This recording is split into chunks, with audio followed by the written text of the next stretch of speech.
Welcome back to my YouTube channel Khushi vlogs. So ಅವತ್ತಿನ ವ್ಲಾಗ್ನಲ್ಲಿ ನಾವೆಲ್ಲರೂ ಮನೆ ದೇವಸ್ಥಾನಕ್ಕೆ ಹೋಗಿದ್ವಿ. ಹಾಗೆ ಸ್ವಲ್ಪ ತೋಟದ ಹತ್ರ ಬಂದಿದ್ದೆ. ನಮ್ಮ ತೋಟದ ಹತ್ರ ಈ ರೀತಿ ಎಲ್ಲ ಪ್ಲೇಸಸ್ ಇದೆ. ಇದೆಲ್ಲ ಒಂದು ವ್ಲಾಗಾಗಿ ನಿಮ್ಮ ಜೊತೆ ಶೇರ್ ಮಾಡೋಣ ಅಂತ ಹೇಳಿ ಶೇರ್ ಮಾಡ್ಕೊಳ್ತಾ ಇದ್ದೀನಿ. ಯಾರಾದರೂ ನನ್ನ ಚಾನಲ್ನ ಹೊಸದಾಗಿ ನೋಡ್ತಾ ಇದ್ದರೆ ಹಾಗೆ ಫಾಲೋ ಮಾಡ್ಕೊಳ್ಳಿ. ಹಾಗೆ ಕಂಪ್ಲೀಟ್ ವಿಡಿಯೋನ ಪೂರ್ತಿ ನೋಡಿ. ಇವತ್ತು ಪಾಪು, ನಾನು, ನನ್ನ ಹಸ್ಬೆಂಡ್ ಮತ್ತು ನಮ್ಮ ಅತ್ತೆ ಮಾವ ಎಲ್ಲರೂ ದೇವಸ್ಥಾನಕ್ಕೆ ಹೋಗ್ತಾ ಇದ್ದೀವಿ, ಮನೆ ದೇವ್ರ ದೇವಸ್ಥಾನಕ್ಕೆ. ತುಂಬ ದಿನ ಆಗಿತ್ತು ಹೋಗಿ. ಹಾಗೆಯೇ ನಾವು ದೇವ್ರನ್ನ ಮನೆಗೆ ಕರ್ಕೊಂಡು ಬರೋದು ಕೂಡ ಇತ್ತು. ಸೊ ಅದಕ್ಕೊಂದು ಡೇಟ್ ಫಿಕ್ಸ್ ಮಾಡಿಕೊಂಡು ಬರೋಣ ಅಂತ ಹೇಳಿ ಹೋಗ್ತಾ ಇದ್ದೀವಿ. ಸೊ ಯಾವ ಡೇಟ್ ಅನ್ನೋದನ್ನ ನಾನು ನಿಮಗೆ ಪಾಪು ಅಂದರೆ ಫಂಕ್ಷನ್ ಏನು ಮಾಡ್ತೀವಲ್ಲ ಅವತ್ತು ಶೇರ್ ಮಾಡ್ಕೊಳ್ತೀನಿ, ನಾನು ಯಾವ ರೀತಿ ಮಾಡಿದ್ವಿ ಅಂತ ಹೇಳಿ. ಸೊ ಇನ್ನೂ ತುಂಬ ಟೈಮ್ ಇದೆ ನೋಡಿ. ನಾನೊಂದು ವಿಡಿಯೋ ಕೂಡ ಕ್ಯಾಪ್ಚರ್ ಮಾಡೋಕ್ಕೆ ಬಿಡ್ತಿಲ್ಲ. ಪಾಪು ಕೈಯೆಲ್ಲ ಆಡಿಸೋದು ಈ ರೀತಿ ಎಲ್ಲ ಮಾಡ್ತಾಯಿದ್ದ. ಹಾಗೆ ಎಷ್ಟು ಕಷ್ಟ ಆಗುತ್ತೆ ಅಂದರೆ ಅವ್ನು ಇಟ್ಕೊಂಡು ವಿಡಿಯೋ ಕ್ಯಾಪ್ಚರ್ ಮಾಡೋದಾಗಿರಲಿ, ವ್ಲಾಗ್ ಮಾಡೋದಾಗಿರಲಿ ಎಲ್ಲದೂ ಕೂಡ. ಇಲ್ಲಿ ದೇವಸ್ಥಾನದ ಹತ್ರ ಇವಾಗಷ್ಟೇ ಬಂದ್ವಿ. ಸ್ವಲ್ಪ ಕನ್ಸ್ಟ್ರಕ್ಷನ್ ನಡೀತಾ ಇರೋದ್ರಿಂದ ಬೆಟ್ಟದ ಮೇಲ್ಗಡೆ ಕಾರೆಲ್ಲ ಬಿಡೋದಿಲ್ಲ. ಸೊ ನಡ್ಕೊಂಡು ಹೋಗೋಣ ಅಂದರೆ ಮೆಟ್ಲು ಹತ್ಕೊಂಡು ಹೋಗೋಣ ಅಂತ ಹೇಳಿ ಹೋಗ್ತಾ ಇದ್ದೀವಿ. ಆ್ಯಂಡ್ ಪಾಪುನ ನನ್ನ ಹಸ್ಬೆಂಡೇ ಎತ್ಕೊಂಡು ಹತ್ತಿದ್ರು. ಆ್ಯಂಡ್ ಅವ್ನು ಏನಂದರೆ ನಾನೇ ಹತ್ತುತ್ತೀನಿ ಅಂತ ಹೇಳಿ ಹಠ ಮಾಡ್ತಾಯಿದ್ದ. ನಾನು ಬಿಡಲಿಲ್ಲ. ಬಿಕಾಸ್ ಏನಂದರೆ ತುಂಬ ಅವನು ಸ್ಟ್ರೈನ್ ಆದರೆ ಜ್ವರ ಬಂದುಬಿಡುತ್ತೆ ಅವನಿಗೆ. ಅಷ್ಟು ಅಂದರೆ ಸುಸ್ತಾದರೆ ಅವನಿಗೆ ತಡ್ಕೊಳ್ಳೋಷ್ಟು ಶಕ್ತಿ ಇರೋದಿಲ್ಲ ಅದರಿಂದ. ಸೊ ನಾವೇ ಎತ್ಕೊಂಡು ಹತ್ತಿದ್ವಿ. ಒಂದು 5 ಮಿನಿಟ್ಸ್ ಮಾತ್ರ ಅವನ್ನ ಹತ್ತೋದಕ್ಕೆ ಬಿಟ್ವಿ. ಸೊ ನಾನು ವಾಯ್ಸ್ ಓವರ್ ಕೊಡಬೇಕಾದ್ರೂ ಕೂಡ ನನ್ನ ಪಕ್ಕದಲ್ಲೇ ಇರ್ತಾನೆ. ಆ್ಯಂಡ್ ಏನಾದರೂ ಸೌಂಡ್ ಮಾಡ್ತಾನೆ ಇರ್ತಾನೆ. ಏನಾದರೂ ಡಿಸ್ಟರ್ಬೆನ್ಸಸ್ ಬಂದರೆ ಅದು ಅವ್ನು ಮಾಡಿದ ಕೆಲಸದಿಂದನೇ ಆ ರೀತಿ ಡಿಸ್ಟರ್ಬೆನ್ಸ್ ಬಂದಿರುತ್ತೆ ಅಷ್ಟೇ. ನಾವು ಆಲ್ಮೋಸ್ಟ್ ಬರೋಷ್ಟರಲ್ಲಿ 12 ಆಗೋಗಿತ್ತು. ಸೊ ತುಂಬಾ ಲೇಟ್ ಆಯಿತು. ನಾವು ಬೇಗ ಹೊರಡಬೇಕು ಅಂತ ಅಂದ್ಕೊಂಡಿದ್ವಿ. ಬಟ್ ಪಾಪು ಇರೋದ್ರಿಂದ ಲೇಟ್ ಆಗೇ ಬಿಡುತ್ತೆ.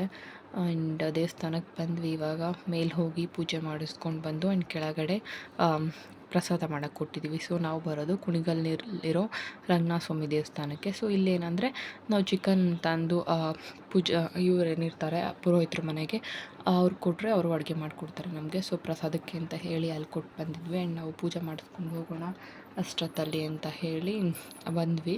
ಸೊ ಎಲ್ಲ ಮುಗೀತು. ಆ್ಯಂಡ್ 1 ಅವರ್ ಅಷ್ಟೇ ಅಲ್ಲಿ ಟೈಮ್ ಸ್ಪೆಂಡ್ ಮಾಡಿದ್ವಿ. ಆ್ಯಂಡ್ ನಾವು ಡೇಟ್ ಕೂಡ ಫಿಕ್ಸ್ ಮಾಡ್ಕೊಂಡು ಬಂದ್ವಿ ಯಾವತ್ತು ದೇವ್ರನ್ನ ಮನೆಗೆ ಕರ್ಕೊಂಡು ಬರೋದು ಅಂತ ಹೇಳಿ.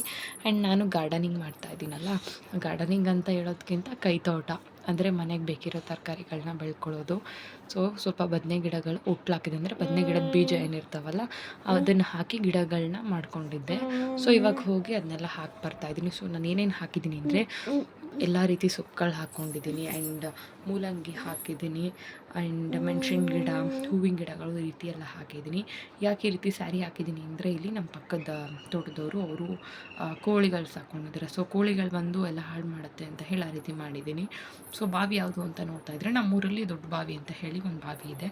ಸೊ ನಾನು ಚಿಕ್ಕವಳಿದ್ದಾಗಿಂದ ಕೂಡ ನಾನು ಅದನ್ನ ನೋಡಬೇಕು ಅಂತ ಅಂದ್ಕೊಂಡಿದ್ದೆ. ಬಟ್ ತಾತ ಅಜ್ಜಿ ಬಿಡ್ತಾ ಇರಲಿಲ್ಲ ನಾನು ಇಲ್ಲಿ ರಜಕ್ಕೆ ಬಂದಾಗ ಹೋಗೋದಕ್ಕೆ. ಸೊ ಇವತ್ತು ಹೋಗಿ ನೋಡ್ಕೊಂಡು ಬಂದೆ. ಆ್ಯಂಡ್ ಇದು ನಮ್ಮೂರಲ್ಲಿ ಲೋಕಲ್ಸ್ ಫಿಶಿಂಗ್ ಮಾಡೋ ಜಾಗ, ತೊರೆ ಅಂತ ಹೇಳ್ತಾರೆ. ಸೊ ಕೆರೆಯಲ್ಲಿ ಓವರ್ಫ್ಲೋ ಆಗುತ್ತಲ್ಲ ನೀರು, ಅದು ಇಲ್ಲಿಂದ ಇನ್ನೊಂದು ಕೆರೆಗೆ ಹೋಗೋ ಜಾಗ.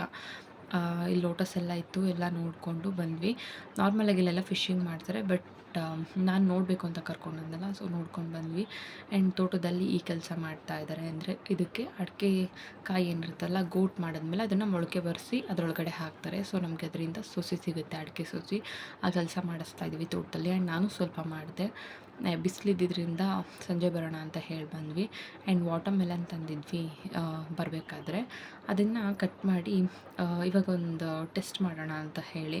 ಏನಂದರೆ ವಾಟರ್ ಮೆಲನ್ದು ಒಂದು ಸ್ಲೈಸ್ನ ನೀರಲ್ಲಿ ಹಾಕಿದ ತಕ್ಷಣ ಅದರಿಂದ ಕಲರ್ ಏನಾದರೂ ಸ್ಪ್ರೆಡ್ ಆದರೆ ಅದು ಇಂಜೆಕ್ಟ್ ಮಾಡಿರೋ ಕಲರ್, ಅಂದರೆ ನ್ಯಾಚುರಲ್ ಕಲರ್ ಅಲ್ಲ ಅಂತ. ಇಂಜೆಕ್ಷನ್ ಮೂಲಕ ವಾಟರ್ ಮೆಲನ್ನ ಆ ರೀತಿ ಕಲರ್ ಮಾಡಿದ್ದಾರೆ ಅಂತ ಅರ್ಥ. ಬಟ್ ಇದನ್ನು ನಾನು 5 ಮಿನಿಟ್ಸ್ ಆದಮೇಲೆ ಕೂಡ ನೋಡಿದೆ, ಕಲರ್ ಏನೂ ಚೇಂಜ್ ಆಗಲಿಲ್ಲ. ಅದರಿಂದ ಇದು ಆ ರೀತಿ ಕೆಮಿಕಲ್ ಹಣ್ಣಲ್ಲ, ಪ್ಯೂರ್ ಹಣ್ಣು ಅಂತ ಹೇಳಿ ಗೊತ್ತಾಗುತ್ತೆ. ಸೊ ಮಕ್ಳಿಗೆ ಕೊಡೋದಿದ್ರೆ ಆ ರೀತಿ ಏನಾದರೂ ಕಲರ್ ಸ್ಪ್ರೆಡ್ ಆದರೆ ದಯವಿಟ್ಟು ಕೊಡಬೇಡಿ. ಬಿಕಾಸ್ ತುಂಬ ಹಾರ್ಮ್ಫುಲ್ ಕೆಮಿಕಲ್ಸ್ ಇರುತ್ತೆ. ನೆಕ್ಸ್ಟ್ ಡೇ ಮಾರ್ನಿಂಗ್ ಪೂಜೆ ಎಲ್ಲ ಮುಗಿಸ್ಕೊಂಡೆ. ಆ್ಯಂಡ್ ಇವತ್ತು ಸ್ಯಾಟರ್ಡೆ ಬೆಳಗ್ಗೆನೇ ಎದ್ದು ಪೂಜೆ ಮಾಡ್ಕೊಳ್ತೀನಿ. ಬಿಕಾಸ್ ಪಾಪು ಇದ್ಮೇಲೆ ನಾನೇನು ಕೆಲಸ ಮಾಡೋದಕ್ಕಾಗೋದಿಲ್ಲ. ಸೊ ಬೇಗ ಇದ್ದರೆ ಇನ್ನೂ ಒಂದು 2 ಅವರ್ಸ್ ಎಕ್ಸ್ಟ್ರಾ ಸಿಗೋದ್ರಿಂದ ಬೇಗ ಕೆಲಸ ಮುಗಿಸ್ಕೊಂಡ್ರೆ ಪಾಪು ಜೊತೆ ಕೂಡ ಟೈಮ್ ಸ್ಪೆಂಡ್ ಮಾಡ್ಬೋದು. ಆ್ಯಂಡ್ ನನಗೂ ಕೂಡ ಒಂದು ಟೈಮ್ ಸಿಕ್ಕಂಗೆ ಆಗುತ್ತೆ ಅಂತ ಹೇಳಿ ಬೇಗ ಎದ್ದು ಕೆಲಸ ಮುಗಿಸ್ಕೊಳ್ತೀನಿ. ತಿಂಡಿಗೆ ಇಡ್ಲಿ ಜೊತೆಗೆ ಸಾಂಬಾರು ಮತ್ತು ಚಟ್ನಿ ಮಾಡ್ತಾಯಿದ್ದೀನಿ. ಸೊ ನಾನು ಈ ಸಾಂಬಾರನ್ನ ರೇಖಾ ಅಡುಗೆ ಅವ್ರ ಯೂಟ್ಯೂಬ್ ಚಾನಲ್ನಲ್ಲಿ ಕಲ್ತ್ಕೊಂಡಿದ್ದು. ಸೊ ನಾನು ಆಲ್ಮೋಸ್ಟ್ ಅಡುಗೆ ಕಲ್ತಿದ್ದೆ ಅವ್ರ ಯೂಟ್ಯೂಬ್ ಚಾನಲ್ನಿಂದ. ನನಗೆ ಅಡುಗೆ ಮಾಡೋಕ್ಕೆ ಬರಲ್ಲ, ಅಂದರೆ ಬರ್ತಿರಲಿಲ್ಲ ಮುಂಚೆ. ಸೊ ನಾನೆಲ್ಲ ಅಡುಗೆ ಕೂಡ ಅವ್ರ ಯೂಟ್ಯೂಬ್ ಚಾನಲ್ನಿಂದನೇ ಕಲ್ತಿದ್ದು. ಆ್ಯಂಡ್ ಇದೊಂದು ಮೊಟ್ಟೆ ಗ್ರೇವಿ ಮಾಡಿದ್ದೀನಿ ಇವಾಗ ರಾತ್ರಿ ಊಟಕ್ಕೆ. ಸೊ ಇದು ಕೂಡ ಅವ್ರ ಯೂಟ್ಯೂಬ್ ಚಾನಲ್ನಲ್ಲಿ ಈಗಷ್ಟೇ ನೋಡಿಕೊಂಡು ಮಾಡಿದೆ. ಸೊ ನನ್ನ ಹಸ್ಬೆಂಡ್ ಹೇಳಿದ್ರು ಮೊಟ್ಟೆ ಬಾಯ್ಲ್ಡ್ ಗ್ರೇವಿ ಮಾಡು ಅಂತ ಹೇಳಿ. ಸೊ ನಾನು ಯಾವತ್ತೂ ಮಾಡಿರಲಿಲ್ಲಲ್ಲ, ಅದರಿಂದ ಹೋಗಿ ಅವ್ರ ಯೂಟ್ಯೂಬ್ ಚಾನಲಲ್ಲಿ ಚೆಕ್ ಮಾಡಿ ನೋಡಿಕೊಂಡೆ.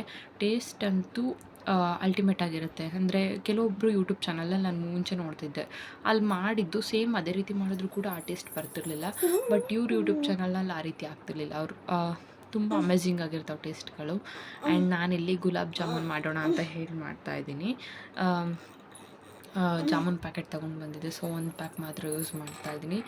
ಹಾಲು ಇರಲಿಲ್ಲ, ಸೊ ಅದಕ್ಕೆ ನಾನು ಇವತ್ತು ನೀರು ಹಾಕಿ ಕಲಿಸ್ತಾ ಇದ್ದೀನಿ. ನಾನು ಯಾವತ್ತೂ ನೀರು ಹಾಕಿ ಮಾಡಿಲ್ಲ, ಬಟ್ ಇವತ್ತೇ ಫಸ್ಟ್ ಟೈಮ್ ನೀರು ಹಾಕಿ ಕಲಸಿ ಮಾಡ್ತಾ ಇರೋದು. ಫ್ರೀ ಇದ್ದೆ ಆ್ಯಂಡ್ ಪಾಪು ಕೂಡ ಮಲಗಿದ್ನಲ್ಲ, ಏನಾದರೂ ಮಾಡಿಕೊಡೋಣ ತಿನ್ನೋಕ್ಕೆ ಅಂತ ಹೇಳಿ ಮಾಡ್ತಾಯಿದ್ದೀನಿ. ನಾವಿವಾಗ ಏನು ಮಾಡಿದ್ದೀವಿ ಅಂತಂದರೆ ಹೊರಗಡೆಯಿಂದ ಏನೂ ಸಹ ತಂದು ತಿಂತಾಯಿಲ್ಲ. ಬಿಕಾಸ್ ನಾವು ತಿಂದರೆ ಅಲ್ವಾ ಪಾಪುನು ತಿನ್ನೋದು. ಸೊ ನಾವೇ ಕ್ವಿಟ್ ಮಾಡಿದ್ರೆ ಆ್ಯಂಡ್ ಅವನಿಗೂ ಕೂಡ ಒಂದು ಈಸಿ ವೇ ಆಗುತ್ತೆ, ಅವನಿಗೇನು ತೋರಿಸ್ತಲೇ ಇರೋದಕ್ಕೆ ಅಂತ ಹೇಳಿ ಈ ರೀತಿ ಮಾಡ್ಕೊಂಡಿದ್ದೀವಿ.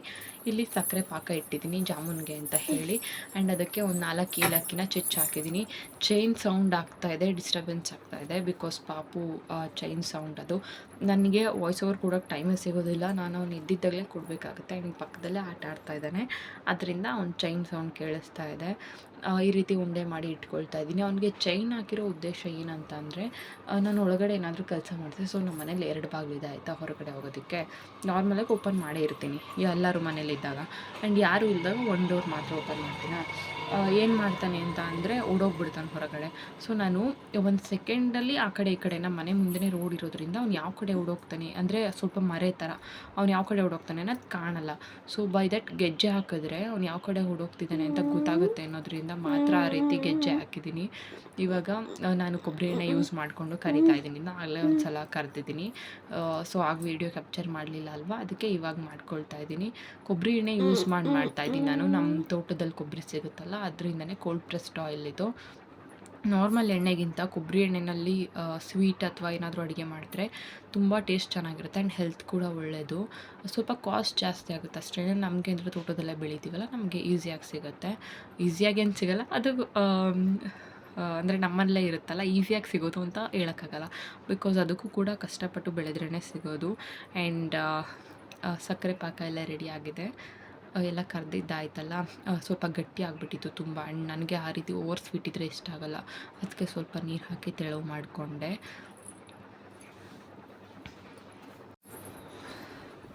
ಆ್ಯಂಡ್ ಪಾಪು ಮಲಗೋಷ್ಟರಲ್ಲಿ ನಾನು ಇದನ್ನ ರೆಡಿ ಮಾಡ್ಕೊಳ್ಬೇಕು ಅಂತ ಮಾಡಿಕೊಂಡೆ.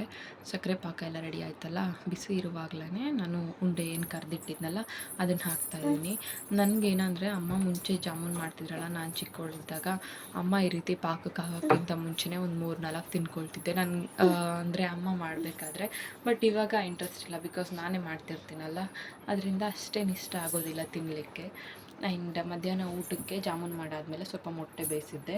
ತೋಟದಿಂದ ಸೊಪ್ಪು ತೊಗೊಂಡು ಬಂದಿದ್ದೆ, ಅಂದರೆ ಹೊಲದ ಸೊಪ್ಪು ಅಂತ ಹೇಳ್ತಾರೆ, ಹೊಲದಲ್ಲೆಲ್ಲ ಸಿಗುತ್ತಲ್ಲ, ಆ ಸೊಪ್ಪು ಯೂಸ್ ಮಾಡಿ ಮೊಶಪ್ ಮಾಡಿದ್ದೆ. ಜಾಮೂನೆಲ್ಲ ಮಾಡಿದ್ನೆಲ್ಲ ಊಟ ಮಾಡಿದ್ದು ಎಲ್ಲ ಸ್ವಲ್ಪ ಪಾತ್ರೆಗಳಿದ್ವು, ಅವನಿದ್ದಳಷ್ಟರಲ್ಲೆಲ್ಲ ಕ್ಲೀನ್ ಮಾಡಿ ಒಂದು ಸ್ವಲ್ಪ ಹೊತ್ತು ಕೂತ್ಕೊಳ್ಳೋಣ ಅಂತ ಹೇಳಿ ಕೆಲಸ ಮಾಡ್ಕೊಳ್ತಾ ಇದ್ದೀನಿ. ನಾನು ಇವಾಗ ಏನು ಮಾಡ್ತಾಯಿದ್ದೀನಿ ಅಂತ ಅಂದರೆ, ನನಗೆ ಈ ಸೋಪ್ಸ್ ಎಲ್ಲ ಬರುತ್ತಲ್ಲ, ಪಾತ್ರೆ ತೊಳೆಯೋ ಸೋಪ್ಗಳೆಲ್ಲ, ನನಗೆ ಆ ಸೋಪ್ ಯೂಸ್ ಮಾಡಿದ ಪಾತ್ರೆಯಲ್ಲಿ ಊಟ ಮಾಡೋಕ್ಕಾಗ್ತಿರ್ಲಿಲ್ಲ. ನೀರು ಕುಡಿಯೋಕ್ಕೆ ಆಗ್ತಿರ್ಲಿಲ್ಲ. ಏನಂದರೆ ನನಗೆ ನಾನು ಅದನ್ನೇ ತಿಂತಾಯಿದ್ದೀನಿ ಅನ್ನೋ ಥರ ಫೀಲ್ ಆಗ್ತಿತ್ತು. ಸೊ ನಾನು ಅದನ್ನು ಹೇಳಿದ್ದಕ್ಕೆ ನಮ್ಮ ಮನೆ ಹತ್ರ ಅಜ್ಜಿ ಇದ್ದಾರೆ, ಅವ್ರು ಹೇಳಿದ್ರು, ನಾವು ಮುಂಚೆ ಎಲ್ಲ ಇದು ಯೂಸ್ ಮಾಡ್ತಿರ್ಲಿಲ್ಲ, ನಾವು ಬೂದಿ ಯೂಸ್ ಮಾಡಿ ಪಾತ್ರೆ ತೊಳಿತಾ ಇದ್ವಿ ಅಂತ. ಸೊ ನಾನು ಅವತ್ತಿಂದ ಟ್ರೈ ಮಾಡಿದೆ ಒಂದಿನ, ಚೆನ್ನಾಗಿ ಅನ್ನಿಸ್ತು. ಆ್ಯಂಡ್ ಪಾತ್ರೆ ಕೂಡ ಕ್ಲೀನ್ ಆಗುತ್ತೆ, ಆ್ಯಂಡ್ ಏನು ಸ್ಮೆಲ್ ಕೂಡ ಇರೋದಿಲ್ಲ, ಆರ್ಗ್ಯಾನಿಕ್ಕಾಗೂ ಇರುತ್ತೆ, ಹೆಲ್ತ್ ವೈಸ್ ಕೂಡ ಒಳ್ಳೇದಲ್ವಾ ಅಂತ ಹೇಳಿ ನಾನು ಅವತ್ತಿಂದ ಆಲ್ಮೋಸ್ಟ್ 2 ಮಂತ್ಸ್ ಆಗಿದೆ ನಾನು ಸೋಪ್ ಯೂಸ್ ಮಾಡಿಲ್ಲ ಪಾತ್ರೆ ತೊಳೆಯೋದಕ್ಕೆ. ನನಗೆ ಆ ಸ್ಮೆಲ್ ಅಂದ್ರೇ ಆಗ್ತಿರ್ಲಿಲ್ಲ. ಆ್ಯಂಡ್ ಪಾಪುಗೂ ಕೂಡ ತುಂಬ ಎಫೆಕ್ಟ್ ಆಗುತ್ತೆ. ಆ್ಯಂಡ್ ಅವನು ಕೂಡ ಇವಾಗ ಊಟ ಮಾಡೋದು, ನೀರು ಕುಡಿಯೋದೆಲ್ಲ ಮಾಡ್ತಾನಲ್ಲ, ಅದರಿಂದ. ಸೊ ನೋಡಿ ನೀವೇನೆ, ಕ್ಲೀನ್ ಆಗುತ್ತೆ.